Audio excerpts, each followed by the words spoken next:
Assalamualaikum warahmatullahi wabarakatuh. Bismillahirrahmanirrahim. Alhamdulillahi rabbil alamin. Wa bihi nasta'inu ala umuri dunya waddin. Wassalatu wassalamu ala sayyidil mursalin Sayyidina Muhammadin wa ala alihi wa sahbihi ajma'in. Allahumma salli ala nuril anwar wasiril asrar wa tiryakil aghyar wa miftahi babil yasar Sayyidina Muhammadin al-Mukhtar wa alihi al-adhar wa ashabihi al-akhyar adada ni'amillahi wa ifdalih.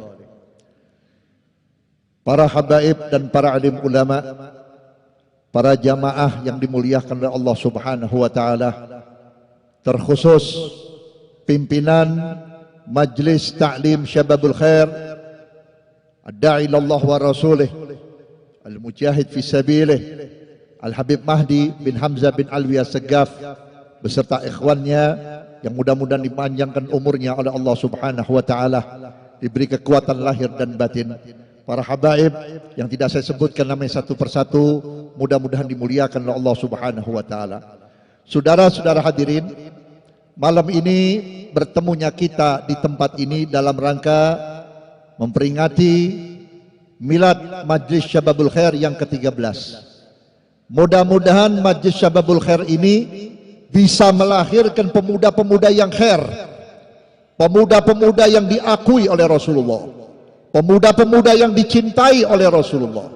Kalau cuma sekedar cinta muda, tapi yang lebih mahal kalau dicintai oleh Nabi Muhammad sallallahu alaihi wasallam.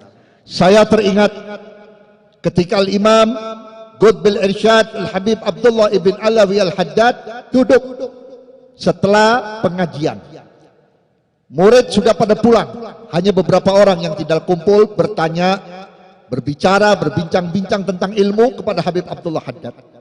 Tiba-tiba datang seorang pemuda. Ini pemuda datang, Assalamualaikum, waalaikumsalam, disambut oleh Habib Abdullah, tapi Habib Abdullah duduk di tempat, tidak berdiri. Selesai duduk, 5 menit kemudian datang seorang pemuda yang umurnya sama. Assalamualaikum, waalaikumsalam, berdiri Habib Abdullah. Disambut dan dicium pundaknya oleh Habib Abdullah. Setelah itu pemuda yang pertama datang kepada Habib Abdullah, ya Habib, maaf, tadi saya datang Habib tidak sambut saya. Cukup menjawab Assalamualaikum, saya cium tangan, santai. Tapi kenapa pemuda ini yang seumur dengan saya begitu datang mengucapkan salam, disambut oleh Habib, Habib pun berdiri dan dicium pundaknya? Dijawab oleh Habib Abdullah Haddad, mohon maaf, kalau antum seorang pemuda yang soleh, yang cinta kepada Nabi Muhammad, tapi yang barusan ini pemuda yang soleh, yang dicintai oleh Nabi Muhammad SAW. Ternyata dicintai oleh Nabi itu yang mahal. Kalau cinta itu wajib. Kalau kita nggak cinta sama Nabi, nggak punya iman. Kalau tidak cinta kepada Rasulullah, tidak punya iman. Besarnya iman itu karena cinta kepada Nabi. Turunnya iman karena sudah tidak cinta kepada Nabi. Maka oleh karena itu Nabi pernah menyatakan dalam hadis, in ahbabtum an yuhibbakumullah wa rasulahu fa'addu idza tumintum wasduqu idza hadatstum wa ahsinu jiwara man jawarakum. Siapa di antara kalian yang ingin dicintai oleh Allah, dicintai oleh Rasulullah, pertama, tunaikan amanat-amanatmu. Yang kedua, berkata yang jujur. Yang ketiga, berbuat baiklah kepada orang yang terdekat. Berbicara amanah.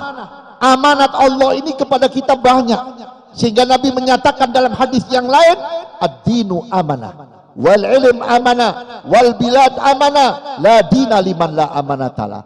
Agama adalah amanat. Agama ini bukan hanya untuk diurus oleh ulama dan kiai, oleh habib dan ustadz. Siapapun yang mengaku hamba Allah, yang beriman kepada Allah, wajib untuk melindungi agama Islam. Apakah dia presiden, apakah dia jenderal, apakah dia polisi, apakah dia TNI, apakah dia presiden, apakah dia bupati, apakah dia wali kota, siapapun yang punya jabatan yang Allah berikan jabatan di pundaknya, wajib untuk melindungi agama. Makanya saya katakan saudara-saudara, bedanya orang Islam dengan orang di luar Islam kalau punya jabatan. Kalau orang di luar Islam jadi polisi, jadi tentara, pertama yang dilindungi agamanya. Secara diam-diam agamanya dilindungi. Tapi kalau kita orang Islam baru jadi polisi, maaf, baru jadi TNI, baru jadi pejabat, agamanya tidak dihiraukan. Betul apa tidak? Nabi dihina, nggak ada partai Islam yang teriak, ayo kita cari yang menghina Nabi. Islam diganggu, nggak ada partai yang ngaku Islam, yang banyak umat Islamnya, yang bergerak dan menggerakkan siapa yang menghina Islam. Hanya diserahkan kepada hukumnya mandul. Nabi dihina, diam. Islam dihina, diam. Quran dihina, diam. Anak-anak kita diracuni dengan faham-faham di luar ajaran Nabi Muhammad, sampai anak kita sudah berani menantang Allah, menantang Nabi, menantang Quran. Satu saat anak itu bakal dibalikkan hatinya oleh Allah, bakal membunuh ibu bapaknya secara perlahan-lahan dengan akhlak sayyi'ah, dengan akhlak yang jelek, naudzubillah. Saudara-saudara hadirin yang saya hormati, yang kedua, berkatalah yang jujur. Nabi Muhammad sebelum mendapatkan kedudukan, yang pertama ditanam di dalam hati Nabi Muhammad oleh Allah, as-sidqu wal amanah, jujur dan amanat. Tidak pernah Nabi berbohong. Satu pun Nabi tidak pernah berbohong. Seandai kata Nabi mau dibunuh untuk berbicara kebenaran, Nabi lebih senang dibunuh daripada berbohong, saudara-saudara. Maka oleh karena itu kejujuran ini adalah ketenangan. Saudara-saudara, orang kalau sudah tidak jujur, walaupun Allah berikan harta yang banyak, jabatan yang tinggi, tetap Allah kirimkan keraguan, ketidaktenangan di dalam jiwanya. Makanya banyak orang-orang gede itu penyakitnya bukan salah makan, karena banyak bohong. Banyak bohong, terlebih bohong kepada umat, bohong kepada masyarakat, dan bohong inilah yang akan membuat manusia tidak tenang. Yang ketiga, wa ahsinu jiwaro man jawarakum, berbuatlah baik kepada orang yang terdekat. Siapa orang yang terdekat? Pertama, ibu bapak kita. Kalau ibu bapak kepengen punya anak yang baik kepada kita, kepengen punya anak yang berakhlak kepada kita, pertama tanamkan anak kita akhlak. Bagaimana cara berakhlak sesuai dengan akhlaknya Nabi Muhammad. Saya teringat kepada Ustadzi wa Syekhi almarhum Syekh Abdullah bin Awad Abdul, ketika saya masih pesantren di Bondowoso, kurang lebih tahun 1976, kurang lebih. Pertama saya masuk dalam pesantren, dalam waktu pertama beliau hanya menanamkan 3. Satu, manusia yang mulia itu memiliki 3 hal. Satu, ilmu yang manfaat. Kedua, adab akhlak yang baik. Ketiga, mahabbah kepada Nabi Muhammad SAW. Maka oleh karena itu, Syababul Khair akan melahirkan pemuda-pemuda yang diidolahkan oleh Nabi selama memiliki 3. Ilmu yang manfaat, yang kedua yaitu mahabbah kepada Nabi, yang ketiga yaitu akhlak yang baik. Sebab akhlak ini simbol, saudara-saudara. Allah tidak melihat antum berpakaian merah, berpakaian putih, antum beli ini beli itu untuk agama. Tidak, akhlak yang paling dipandang. Hasil daripada perkembangan Islam di Indonesia disebabkan akhlak. Salaf kita dari mulai Habib Husin bin Abu Bakar Idrus Keramat Luar Batang, Habib Abdullah bin Muhsin, Habib Uthman bin Yahya, para kiai-kiai yang terdahulu, yang sepuh, yang di Bogor, yang di luar Bogor, kenapa bisa menarik umat untuk ke majlis, menarik umat ke majlis?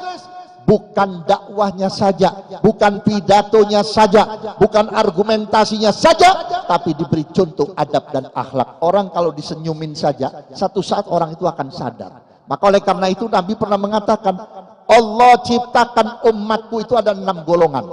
Ya, Allah ciptakan umatku ada 8 golongan. Arba'un fil jannah wa arba'un fil nar.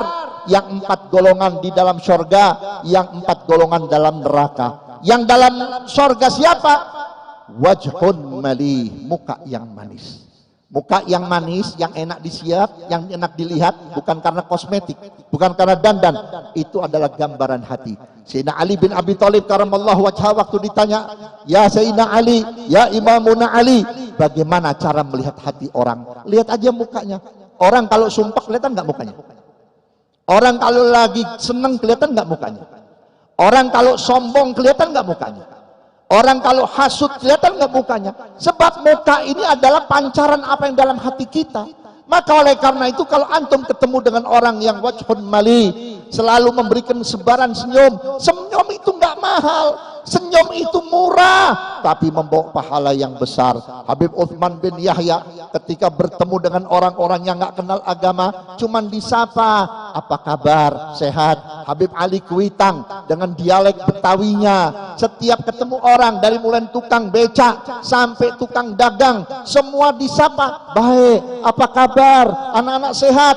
Itu sampai mematri hati mereka, sampai turunan mereka tidak pernah meninggalkan majlis taklim Kuitang. Hanya satu, akhlakul karimah.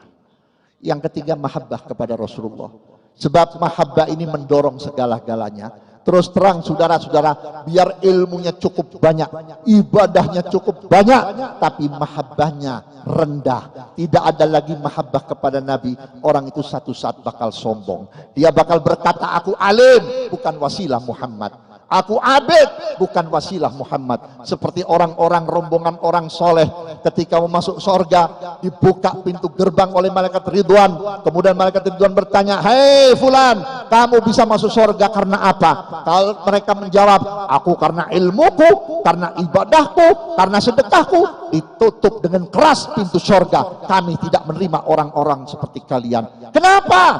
Kalian tidak akan bisa masuk sorga kalau tanpa Nabi Muhammad. Kalian sholat karena Nabi Muhammad, kalian alim karena Nabi Muhammad, kalian jadi orang mulia karena Nabi Muhammad. Hanya Nabi Muhammad merupakan jembatan yang menjadikan manusia yang baik. Maka oleh karena itu, ibu dan bapak kepengen punya anak yang soleh dan solihah, jadikan Nabi Muhammad merupakan jembatan yang mengantarkan anak kita untuk menjadi anak yang soleh dan solihah. Kurang dan lebihnya mohon maaf. Assalamualaikum warahmatullahi wabarakatuh.